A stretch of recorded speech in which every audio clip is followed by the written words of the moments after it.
예, 말씀 봉독. 우리 사도행전 24장 22절에서 25장 12절까지 말씀입니다. 그 가운데 사도행전 25장 8절에서 10절 말씀 한 목소리로 합독하도록 하겠습니다.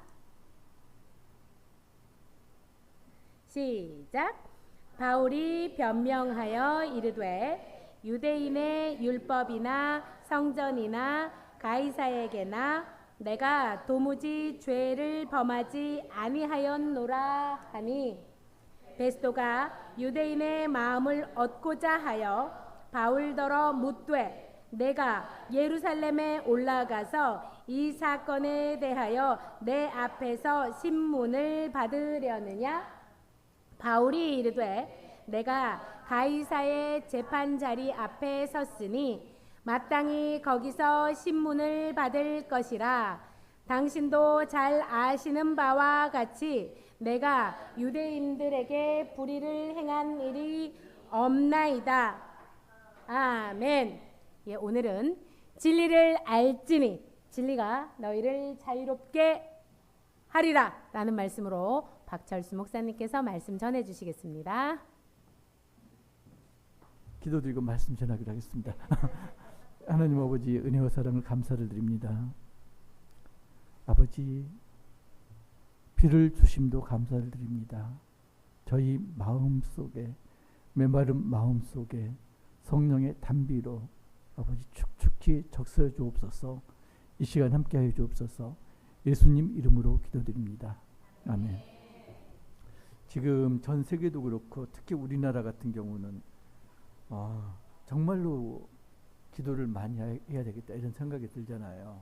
지금 몇 주째 이야기하는 게 양심에 대해서 우리가 좀 계속 말씀을 나누고 있는데, 사람이 양심이 있는 사람이 있고 양심이 없는 사람이 있고 왔다 갔다 하는 사람이 있다. 그런데 바울이 주장하는 양심은 어떤 양심인가? 내 양심이 아니고 이웃의 양심을 지켜주는 그 양심이 진짜 양심이다. 이런 이야기를 했잖아요. 그런데 지금 보면은 유대인들이 바울을 지금 못살게 굴어요. 거기다가 더둘로라는 변호사를 고용해서 없는 죄를 뒤집어 씌우죠. 더둘로가 바울을 뭐라고 고발했나요? 첫 번째는 전염병 같은 자다. 사회에 소란을 일으키는 이건 불순분자다. 두 번째가 어떤 거요? 성전에서 규례를 어겼다. 그죠? 하나가 또 뭐 있죠? 세 가지를 갖다 했는데 기억이 갑자기 안 나네. 하나 또 있어. 아무튼 세 개가 있었는데, 그런데 이제 벨릭스가 그걸 받아들였는데, 벨릭스가 어떤 사람이라고 그랬어요? 노예에서 총독까지 오른 사람. 총독이요, 낮은 위치가 아니에요. 로마 총독 하면은 유대를 처음에는 4개, 3개 분봉왕으로 이렇게 유대를 나눠서 분봉왕을 3명 세우고 이랬잖아요. 총독이 유대 그 분봉왕들이 총독 관할 안에 들어가요. 그럼 총독이 높다? 분봉왕이 높다? 총독이 높아요. 일제시대 우리 보면은 임금이 초기에 있었지만은 어떻게 됐나요? 총독이 조선을 다스렸죠. 그러니까 총독 위치가 지역 분봉왕보다 높은 위치예요. 나중에 이제 본문 읽다 보면은 그 유대 왕들이 총독에게 문안 드리러오는 이런 게 있어요. 문안은 누구한테 드려요? 낮은 사람이 높은 사람한테 찾아가서 인사하는 게 문안이잖아요. 그런데 보면은 벨릭스가 노예에서 총독까지 개천에서 용난 사람이기 때문에 이 사람 마음은 어떤 마음일까요? 나에게 도움이 되는 건 S, 도움이 안 되는 건 가차 없죠. 그래서 벨릭스가 유대를 8년 동안 다스렸는데 사욕을 위해서 살인도 했고요. 유대 그 민중들을 데모 일으킨다고 그래가지고 소란시킨다고 그래가지고 군대를 동원해서 탄압도 했고요. 가진 폭정을 다한 사람이 벨릭스예요. 그런데 산헤드린에서 대제사장과 그리고 그 장로 이 사람들이 와갖고 고발하는데 자기가 보니까 바울에게 죄가 없어. 그런데 누구 눈치를 봐요? 소란이 일어나면은 로마 황제가 책임을 물어요. 그런데 고발 내용이 뭐라고요? 소요를 일으키는 자다. 그래서 죄가 없는데 풀어줄 수가 없어요. 왜요? 자기한테 불리하니까. 그런데 가두려니까 어때요? 죄가 없어. 거기다가 로마 시민이야. 딜레마에 빠진 거죠. 풀어줄 수도 없고 감옥에 가둘 수도 없고. 이럴 때 취할 수 있는 방법이 뭐가 있나요? 미루는 거죠. 결정을. 그죠? 미루면 되는 거예요. 그동안 어떻게? 그냥 감옥에서 자유롭게 지내. 갇힌 것도 아니고 갇히지 않은 것도 아니고. 그럴 수 있었던 이유가 뭐냐면은 당시 로마에서는 감옥에 갇히면은 의식주를 어떻게 해야 된다? 본인이나 친지들이 그걸 감당을 해야 됐다. 우리나라도 그럼 참 좋겠어. 윤석열이 그 들어가는 비용을 지가 냈으면 좋겠어. 로마에서는 그랬다. 로마에서는 그랬다. 그래서 말로 이렇게 인심을 써도 하나도 로마에는 해가 없어. 그잖아요. 자기 돈으로, 바울 돈으로 먹고 자고 입고 하는 거니까. 그래서 뭐라고요? 친구들에게, 친지들도 만날 수 있게 이렇게 해주는 거죠. 왜? 바울을 건사하라고.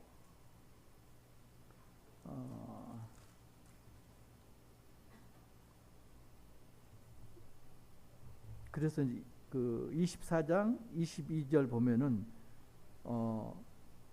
연기하고 그다음에 23장 보면은 자유를 주고 그의 친구들이 그를 돌보아주는 것을 금하지 말라. 그러니까 저는 손 하나도 되지 않고 바울은 그냥 자유롭게 감옥에 있어라. 자유롭게 감옥에 있는 게 윤석열이가 주장하는 건데, 그죠? 자유롭게 감옥에 있어라. 이렇게 하고 연기를 시킨 거죠. 24절 보면은 수일 후에 벨릭스가 그 안에 유대 여자 드루슬라와 함께 와서 바울을 불러 그리스도 예수 믿는 도를 듣거늘. 자, 벨릭스가 기독교가 뭐인지에 대해서 알고 있는 거예요. 왜 알았을까요? 유대를 8년 다스렸으니까 6년 동안 다스리면서 기독교가 뭔가에 대해서 들은 거죠. 보고 들은 거죠. 그래서 기독교가 뭔가에 대해서 알고 있어요. 그런데 바울을 만나는 목적이 뭐다? 말씀을 듣고 복음을 받아들이기 위해서 바울을 만난 게 아니고 바라는 게 있었던 거죠. 거기다가 아내가 누구라고요? 드루실라. 드루실라가 누굴까요? 사도행전 26장 1절 보면은 아그리빠가 나오는데 유대 분봉왕 아그리빠. 드루실라가 아그리빠의 누이 동생. 그리고 누구 딸이냐면 아그리빠 1세의 막내딸. 아그리빠 1세가 어떤 거랬죠? 사도 야고보를 순교시켰고, 그리고 베드로를 감옥에 가뒀고, 그리고 가이사랴에 와갖고 군중 연설을 하다가 백성들이 뭐라고요? 이것은 사람의 소리가 아니고 신의 소리라. 그러니까 만족해갖고 그럼 내가 신이지 그러다가 벌레에 먹혀 죽은 사람. 아그리빠 1세의 막내딸.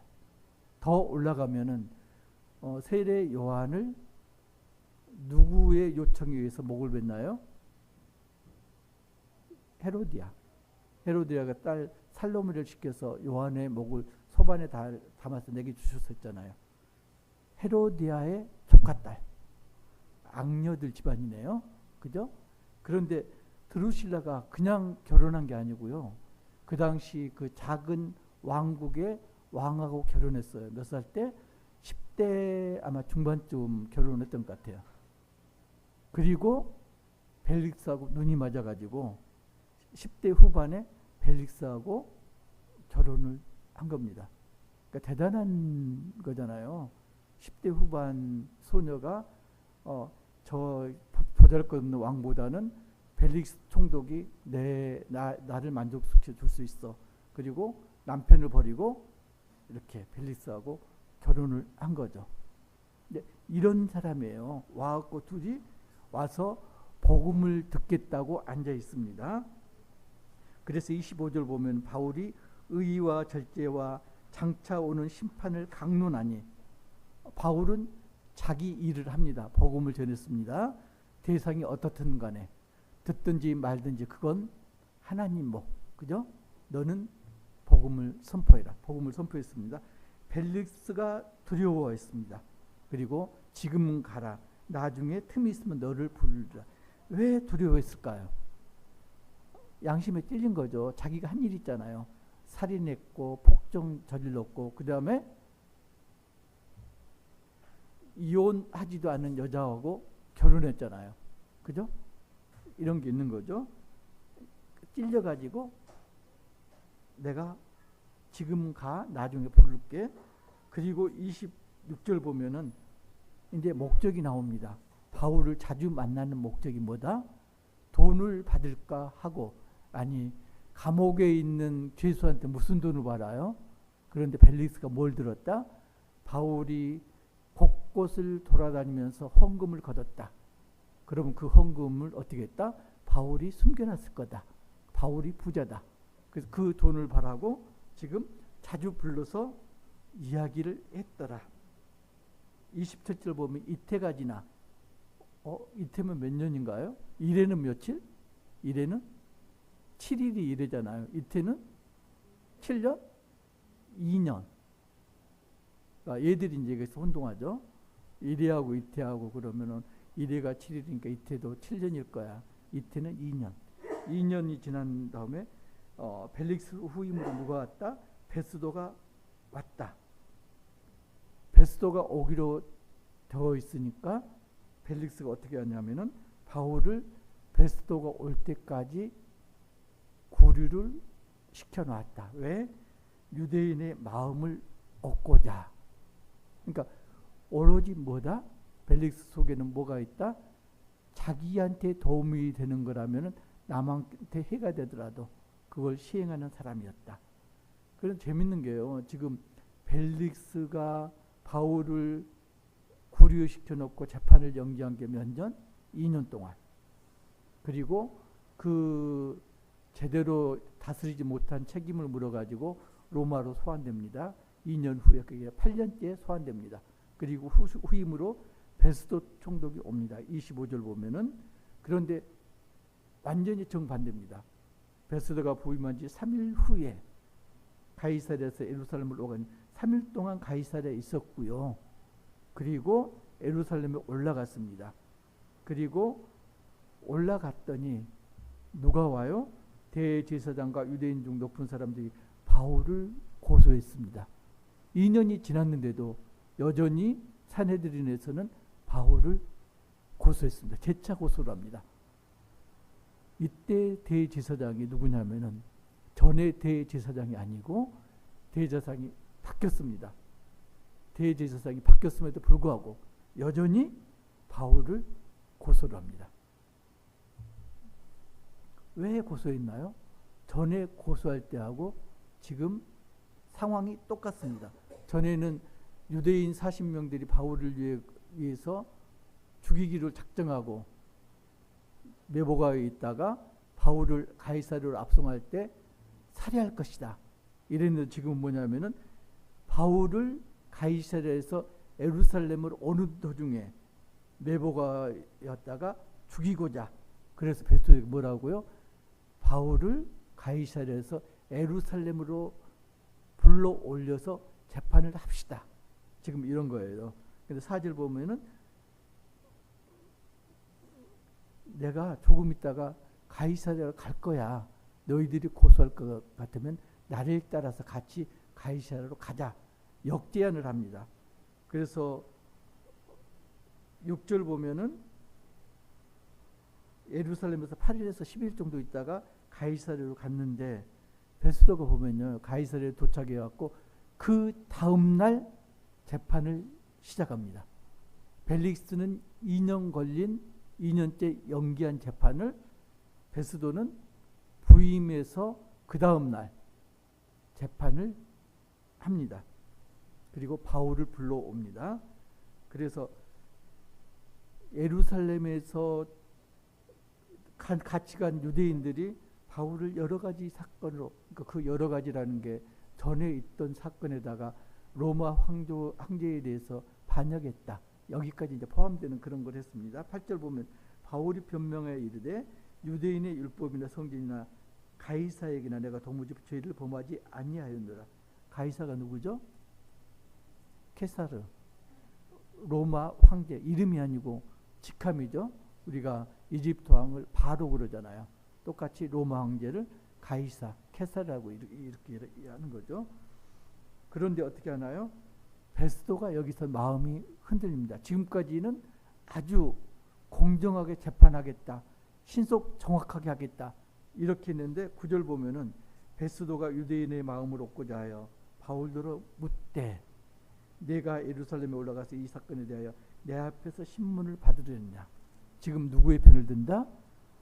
사내들인 편을 들잖아요. 사내들인에서 고발하면서 뭐라고? 가이사랴에 구류되어 있는 바울을 예루살렘으로 불러 올려서 재판합시다.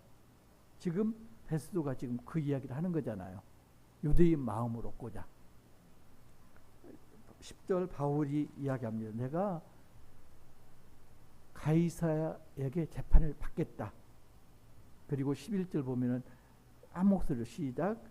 만일 내가 불의를 향하여 무슨 죽을 죄를 지었으면 죽기를 사양하지 아니할 것이나. 예, 됐습니다. 거기까지. 자, 재판이란 건 어떻게 해야 된다고요? 불의를 향하였으면은 죄를 처벌받아야 되는 거죠. 죄라는 게요, 가장 기본이 뭘까요? 공정성입니다. 그죠? 권력 있고 돈 있는 사람은 벌을 면해주고, 그리고 돈 없고 약한 사람만 벌을 받아. 이래서는 안 된다는 거죠. 공정성이 정의의 첫 번째입니다. 그게 신명기 보면요, 신명기 16장 18절 후반절 제가 읽을게요. 공의로 백성을 재판할 것이니라. 공의로 재판을 하라. 그래가지고 공의란 게 뭔가에 대해서 이야기를 합니다. 신명기 25장 1절 보면요, 공의에 대해서 나옵니다. 25장 1절 보면은 사람들 사이에 시비가 생겨 재판을 정하면 재판장은 그들을 재판하여 의인은 의롭다 하고 악인은 정죄할 것이며. 공의가 뭐라고요? 죄가 없는 사람은 죄가 없다고 하고 죄인은 정죄하는 게 공의다. 그래서 다시 16장으로 넘어가면은 16장 19절 보면은 자, 공의를 행하는 세세한 항목이 나옵니다. 너는, 한 목소리로 시작. 너는 재판을 굽게 하지 말며 사람을 외모로 보지 말며 또 뇌물을 받지 말라. 뇌물은 지혜자의 눈을 어둡게 하고 의인의 말을 굽게 하느니라. 세 가지를 둡니다. 공의롭게 재판하려면 어떻게 하라고요? 재판을 굽게 하지 말라. 뭐라고요? 법대로 재판하라. 재판장 마음대로 형량을 때려서는 안 된다. 지금 우리나라 보면은 그게 제대로 이루어지지 않는 것 같죠? 사람을 외모로 보지 말라.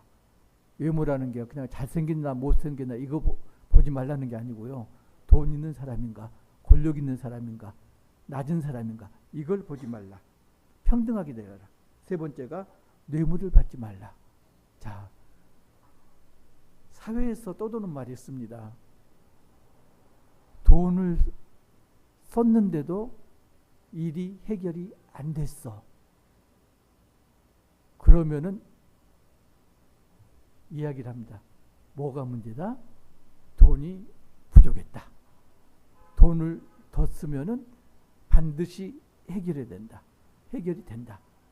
100만 원 썼으니까 해결이 안 됐어. 그러면 1000만 원 쓰면은 또 해결이 안 됐어. 1억을 쓰면은 해결된다. 그 이야기입니다. 그러니까 돈 써갖고 해결 안 되는 건 그 사람이 원하는, 상대방이 원하는 액수에 못 미쳤기 때문에, 우리 생각해봐도 알잖아요. 길에 10,000원짜리가 떨어졌어. 지금은 10,000원짜리 파출소 갖고 가면 욕먹죠? 그죠? 예. 100,000원짜리가 떨어졌어. 이건 어떻게 해요? 가져다 줘요. 왜요? 수표 잘못 사용하면 나중에 문제가 되니까. 양심이 있어서 그런 게 아니고 나중에 문제가 생기니까 수표는 가져다 줘요. 근데 돈이 현금으로 100만 원을 발견했어. 갈등이 생기죠? 이걸 파출소에 가져가 마라? 100만 원 가져다 줘요. 왜요? 현금은요, 자기 거라고 잘 주장할 수가 없어요. 그걸 증명을 해야 돼요. 근데 그걸 주인을 못 찾았고 1년이 지나면 어떻게 한다? 신고한 사람한테 돌아온다. 예, 1년이라면은 주인이 못 찾으면은, 예. 자, 액수가 이제 커집니다. 1억을 발견했다. 어떻게 하겠습니까? 신고해야 될까요? 집에다 놔두고 하나씩 써야 될까요? 써도 모르는데 아무도.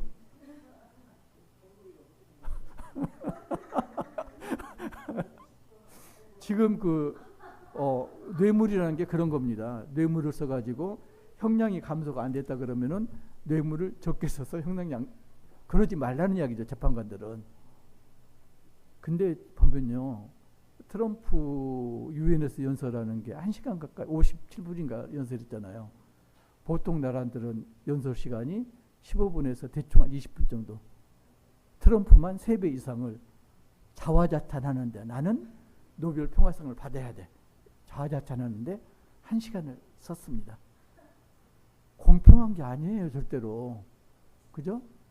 조희대 대법원장 문제가 이제 나죠. 물론 조희대 대법원장도 공평하지 못한 처사를 했습니다. 그런데 거기에 대해서 맞서는 정청래 민주당도 공평하지 못한 짓을 하고 있습니다. 공평하지 않아요. 조희대도 공평하지 않고 정청래도 공평하지 않고. 그 다음에 내가 정말로 기가 막혔던 게 윤석열이가 보석을 신청하면서 했던 이야기.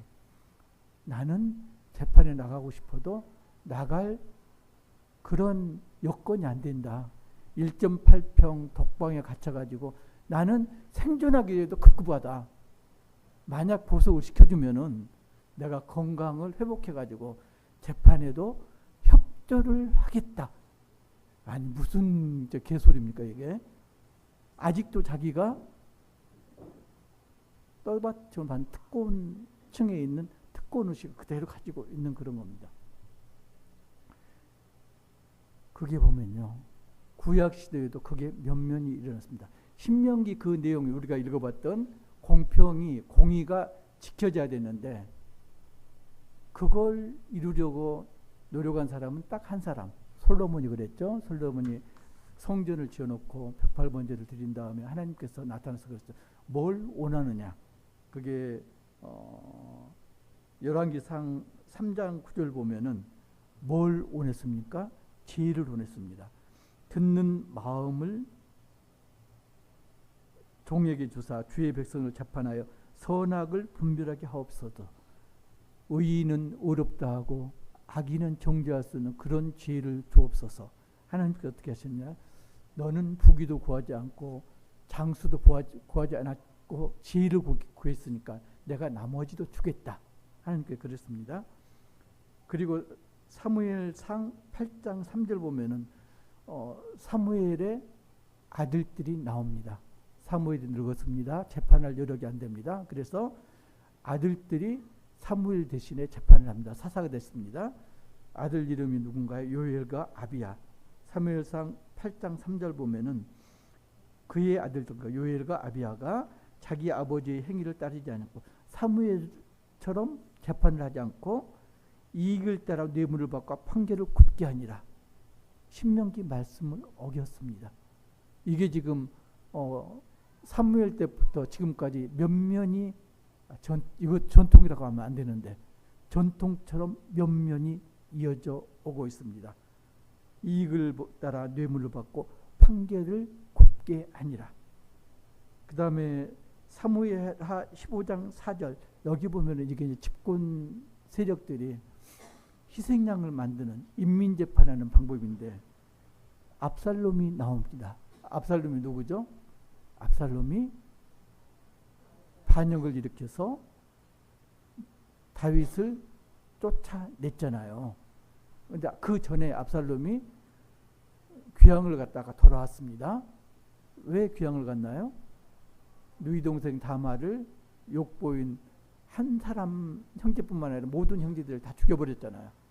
그리고 너 보기 싫다, 가 있어라, 나가 있어라 해갖고 나가 있다가 다윗이 불러들였는데 만나질 않습니다. 그럴 때 압살롬이 한 행동이 뭐냐면은 길가에 서가지고 다윗에게 재판으로 오면은 그 사람들 갖고 내가 공정한 재판장이야, 내가 재판을 해줄게. 다윗이 죽으면은 거기는 없습니다. 이제 그 가로 속에 있는 말입니다. 다윗 왕이 죽으면은 내가 왕이 될 텐데 그때는 내가 공정하게 재판할 거야. 그리고 그 사람들 손을 붙잡고 입을 맞추고 마지막에 뭐라고 써 있냐면 6절 보면 사무엘하 15장 6절 보면은 이스라엘 무리 중에 왕께 재판을 청하러 오는 자마다 압살롬이 행함이 어떻게 했다고요? 5절에 저라면 압살롬이 손을 벗어 그 사람들 붙들고 그에게 입을 맞추고 어떻게 했다고요? 이스라엘의 사람들 마음을 압살롬이 훔쳤더라. 마음을 훔쳤다. 대중들의 시선을 자기에게 쏠리게 했다. 1980년대요. 김대중을 전두환 군사정권이 내란죄로 잡아들였습니다. 구속시켰습니다. 고문을 했습니다. 그때 뭐 고은이라든가 있으면 같이 했는데 그리고 81년도에 사형을 언도했습니다. 제목이 뭐냐면 뇌란 음모죄. 그리고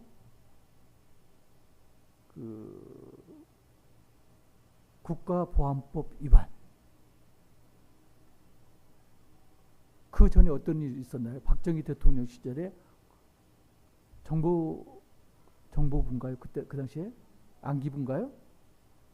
중앙정보부를 시켜가지고 김대중을 납치해서 죽이려고 그랬는데 태평양에서 죽이려고 그랬는데 미국이 개입해가지고 구사일생으로 살아났습니다. 그리고 전두환이 정권을 잡으면서 정권을 잡기 전에 이제 그 비상계엄을 선포하고 이러는 와중에 김대중을 희생양으로 삼습니다.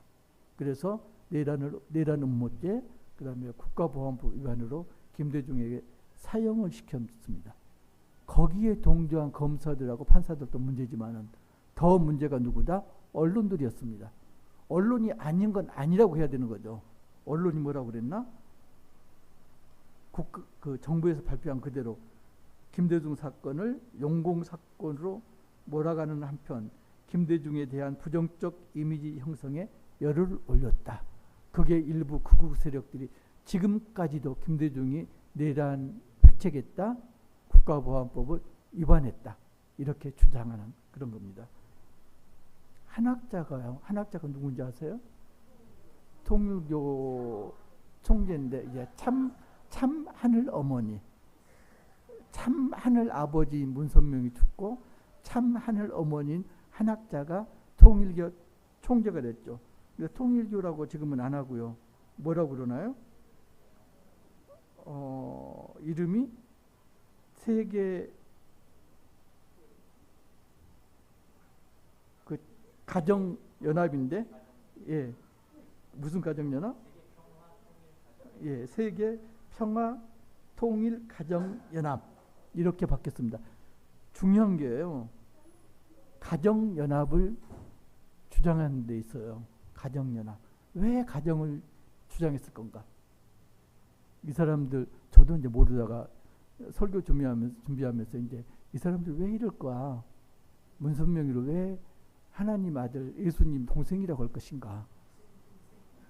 그 이제 논리가 이론이 많은데 교리가 많은데 핵심이 뭐냐면은 예수님은 정상적인 가정에서 가정교육을 받지 못했다. 미혼녀 가정에서 제대로 가정교육을 못 받아서 하나님 뜻을 펼치지 못했어. 그래서 그걸 안타까운 하나님께서 정상적인 가정에서 자란 문선명이를 재림지로 보냈다. 그게 통일교 요체입니다. 그래서 한학자가 구속되기 전날 한 메시지가 참 하늘 어머니 말씀에 뭐가 나오냐. 첫 마디가 독생녀라는 말이 나옵니다. 문선명이는 독생자였고요. 예수님도 독생자였고, 예수님이 안 되니까 문선명이 독생자를 보내시고, 문선명이 죽은 다음에 독생녀가 한학자예요. 그래서 예수님이 고난을 받고 죽었듯이, 문선명이가 고난을 당하고 죽었듯이 나도 고난을 당하러 들어간다. 통일교가 똥똥 뭉쳐 있습니다. 지금 그러고 있어요. 사회 이목이 어디로 쏠리나요? 지금 엉뚱한 데로 쏠리고 있습니다. 통일교로 쏠리고 있고요. 그 전에는 뭐 신천지라든가 JMS라든가 이쪽으로 사회 시선들이 쏠렸고요. 통일교로 지금 시선이 집중되고 있고요. 이게 64년도에 로마 대화재 때하고 유사한 상황입니다. 그때 기독교인들이 순환을 당했습니다. 그 이야기 있잖아요. 정설은 없어요. 로마가 시를 짓기 위해서 불타는 로마를 보면서 시상을 떠올리기 위해서 로마에다가 불을 질렀다. 그래서 로마 4분의 1이 타버렸다 이러잖아요. 그러면은 네로 왕제 입장에서는 이걸 덮어야 되잖아요. 덮을 대상이 누구다? 기독교인들이었다. 왜 그러냐면은 화재가 그 진압된 다음에 사회가 뒤숭숭한데 그 와중에 기독교인들이 뭘 했다? 복음을 선포하고 다녔다. 그러니까 네로 입장에서는 사회 소란을 부추기고 당했다. 너희들은 이단들이야. 전부 이단이잖아. 그죠? 우상도 섬겼으니까. 예수를 믿어야지 너희가 구원을 받아. 사회 혼란을 부추기고 다녔다. 그래서 기독교인들을 희생양 삼아가지고 덮어 씌운 거죠. 제목이 뭐냐면은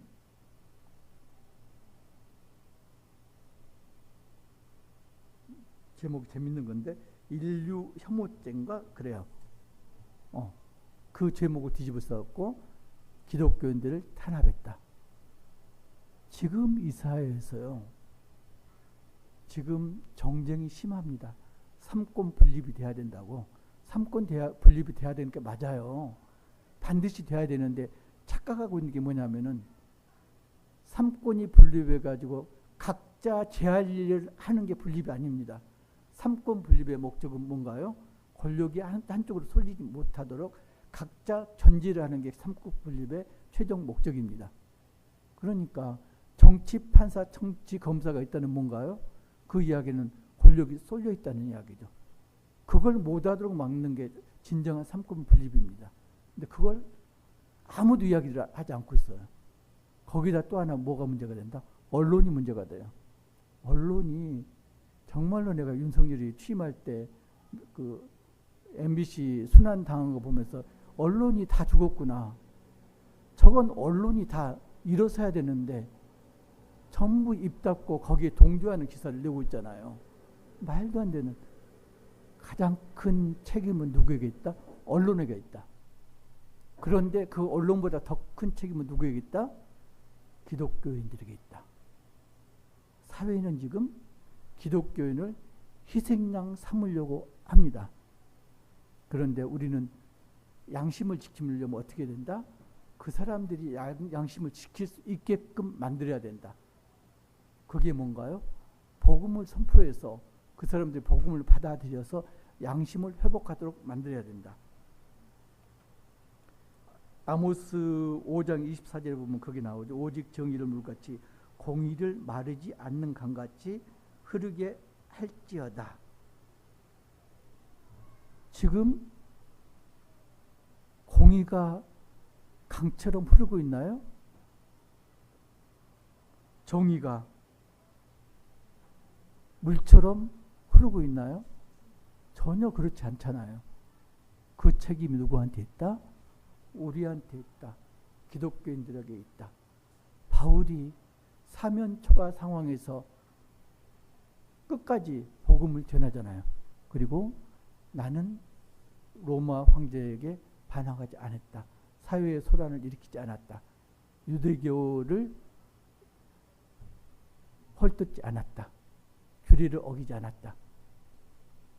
계속 끝까지 복음을 선포하잖아요. 그게 뭐다?